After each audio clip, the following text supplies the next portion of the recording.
after lunch I will leave you and you'll have a Palestinian guide that will take you in to Bethlehem. Shukran is thank you in Arabic. Marwan speaks Arabic, I speak Hebrew. We both speak a little bit of English. After I leave you, you'll be going into Bethlehem. You'll be visiting the Church of the Nativity. You'll also meet the local Christians in Bethlehem. And after that, we will be returning towards the ship. And hopefully, please God, be here by 6. And to use clean bathrooms. And after that, we will take you to Nativity Church to show the birthplace of the Lord Jesus Christ. Then actually, we are now in the area of Bethlehem City, and the area of Bethlehem City get like 120,000 people. And the area of Bethlehem, it's including Beit Jala, this city here, and Bethlehem and Beit Sahur. And the name of Beit Jala, as I told you, the house with nice view. We get here the area which is called Everest, which is the most higher area in all Bethlehem City. That 3 towers over there, that's actually is Mount of Olives. I guess that you have been this morning in Mount of Olives, which is actually is over there. Then actually is to the left side, all that new buildings is the new part of Jerusalem. And we get even Mount of Olives, and which is actually part from the old city of Jerusalem, which is behind that mountains. And you came from that road, which is, we call it the tunnel road. And now we are going the mountain down, because Beit Jala was built at the top of mountain. And if you look to the local stone here, this actually is the local stone from Bethlehem City. Like when I take you inside Nativity Church, the pillars, the columns of the church, it's made from the local stone of the city.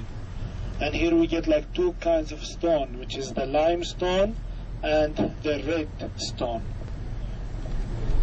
So this actually is the manger road. And driving now from here to Nativity Church is about 5 minutes.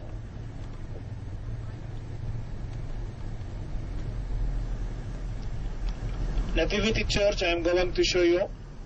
It's the oldest church in all the Christian world, is Nativity Church. And Nativity Church was built in the year 531, the church we get today. And it's the only, church which is actually never destroyed. When the Persian people attacked Holy Land in the year 614. In that time, the Persian people destroyed everything except Nativity Church. You see, from Jerusalem to Bethlehem is short distance. As I explained, one of the names of Bethlehem City, which is we call the City of David, because King David was born here in Bethlehem City. Now, if you look over there, far away, that mountains, that's actually Jordan Mountains over there. Far away, that's actually Jordan over there. And this side, in the middle is Dead Sea, and this side is the Judean land. And if from here...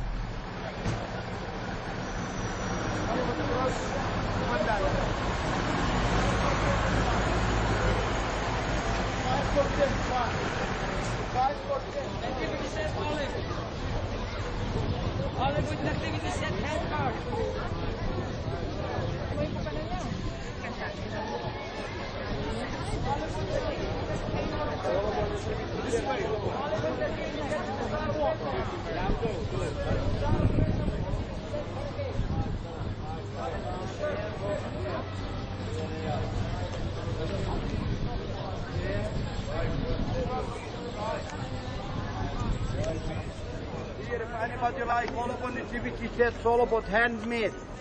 If anybody like all about in the way back, remember I have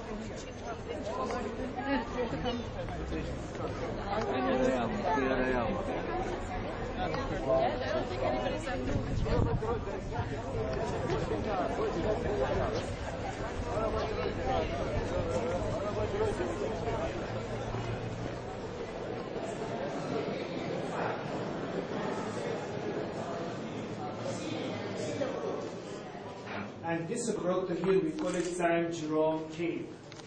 And Saint Jerome is the one who made the official translation of the Bible. The Holy Bible was written in two languages, in Greek, in Aramaic, and in Greek.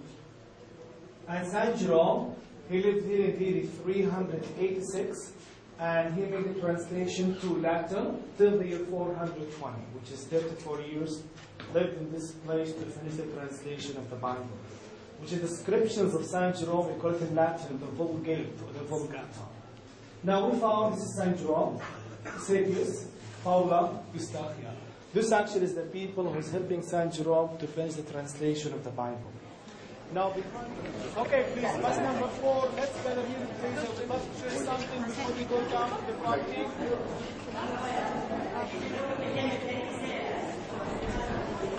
Okay, verse number 4, please. Let's have a look here, please. And this here is Saint Jerome. Everything is okay? Yes? This actually is Saint Jerome. I show you the place, we have been in the place where Saint Jerome, where he lived, and he made the official translation of the Holy Bible. And we get right here is the church of Saint Jerome, and to the right we get the old building. It was my pleasure meeting you people for this little short time, and we hope next time to get more time and to get more time to visit and to have a good tour. I hope today we could give half and half. Good? Good. Thank you. Okay. Bit of a long day, but we are on our way back now to the port. So in about an hour we should be in Ashdod and at the harbor, and we should be in time for dinner at about 7:30, I hope. Who built the wall? Well, it was funded mainly by the United States and by Israel. That is what's called the roadmap. That's the line in which Israel would like to disengage from the Palestinians so that they would have their independent country, due to the fact that after the year 2000, at the Camp David Agreement, Israel offered the Palestinians and Yasser Arafat 97% of the land that they demanded and cut short 3%. The Intifada broke out, if you remember, and that was a time of terrorism over here. It began in September 2000 with the lynch in Ramallah, where 2 Israelis were completely butchered by Palestinians in Ramallah, and Israel after that started clamping down on the Palestinians. The Palestinians, of course, started blowing up buses and restaurants and hotels and nightclubs every second day in Israel, which was terrible. I'm sure you remember this on TV. You just saw the ambulances and the buses blown up and the people, and it was terrible. And Israel said, okay, we got to make sure that the terrorists don't come into Israel. And how do you make sure that that the terrorists don't come into Israel? You build good neighbors, have good fences. Robert Frost, I think, wrote that, right? Am I right? Maybe yes, maybe no. Anyway, that's the term. Good neighbors have good fences.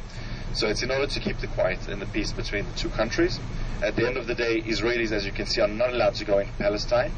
The only ones that are allowed to go in and out are the Israeli Arabs.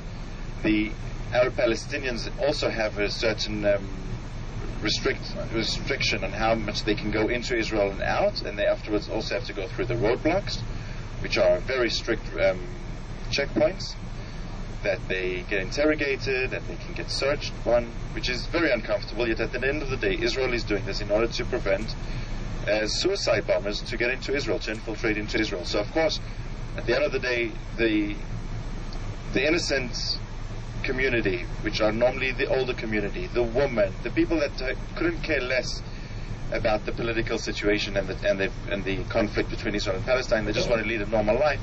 At the end of the day, they are suffering the most. Yet Israel has done all in its power to try and get the peace with Palestine. Israel has done all that it can in order to prevent terrorists to get into Israel, and they've gone to the last. This was the last resort. That's the situation. Yes. So that is the roadmap. That is what was drawn up with George W. Bush. Of course, the Palestinians did not like that suddenly being erected up all over their villages, because it's disgusting built structure. In many places, also the Palestinians have put graffiti on those walls, saying all sorts of horrible sayings, such as "Ghetto Warsaw is here." the beautiful Judean hills. Now, you can see very clearly that we're beyond the green line. Now, the green line was a line that was drawn up between an Israeli general called Moshe Dayan, many of you remember him from the 6-Day War in the War of Yom Kippur, and a Jordanian general after 1949, after the War of Independence ended. Today, even on Google Earth, you can draw out the green line according to Israel planting trees on what was Israel land.